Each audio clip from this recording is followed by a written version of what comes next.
The City of Stone, A Sellsword's Guide to Markarth by Amanda Alea, Mercenary. If you're cutting your coins across Skyrim, you'll want to point your blade towards Markarth, the capital city of the Reach. There's no end of trouble in the City of Stone, and that means plenty of ways for you to earn your supper. Your sellsword instincts should point you towards the wealthiest patrons with the fattest purses to work for. But you need to mind yourself during your resting hours.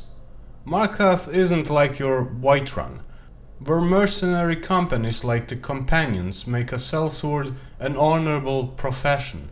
No, Markarth has its own rules. Rules the natives aren't going to just tell you. Lucky for you, old Miss Elia is here to shine the torchlight over your thick skulls. First thing you'll notice in the City of Stone is the stone. They say dwarves cut out the city from the mountain, and maybe they did by the look of it.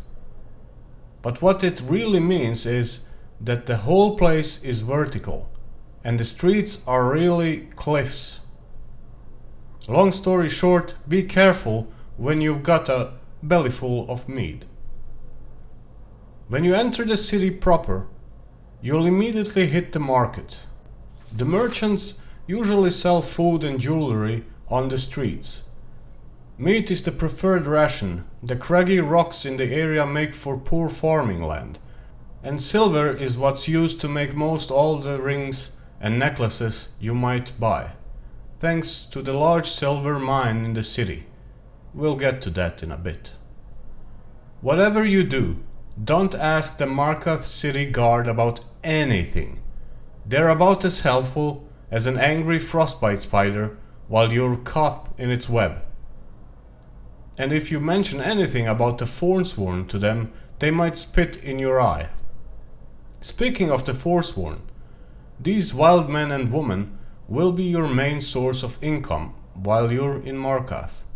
The Jarl almost always has a bounty on some Forsworn leader or another, and if you don't mind going blade to axe with someone 2 septims short of a pint of ale, it's steady work.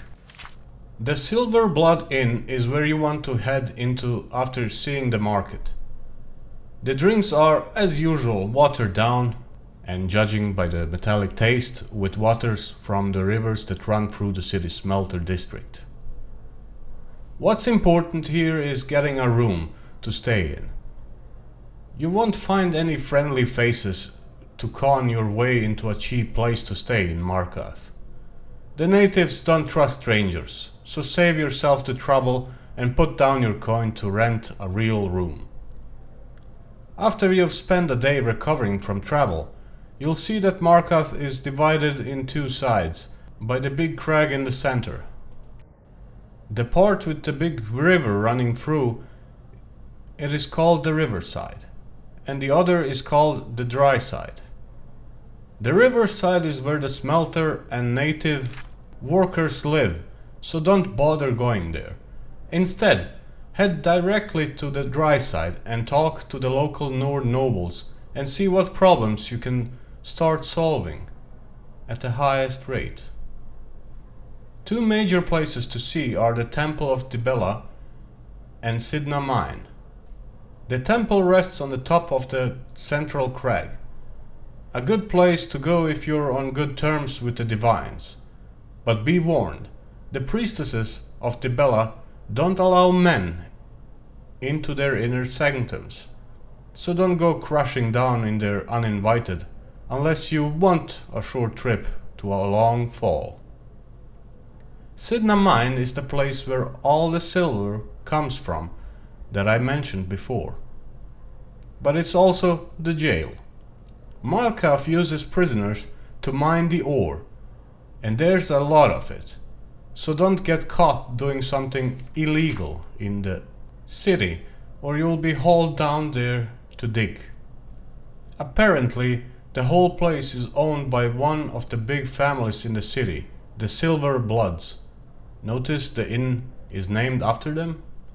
Always keep your sellsword eye open for hints like that. I tried meeting with the head of the Silver Blood family to see if they had any work, but guarding their mines isn't the blood rush I became a mercenary for.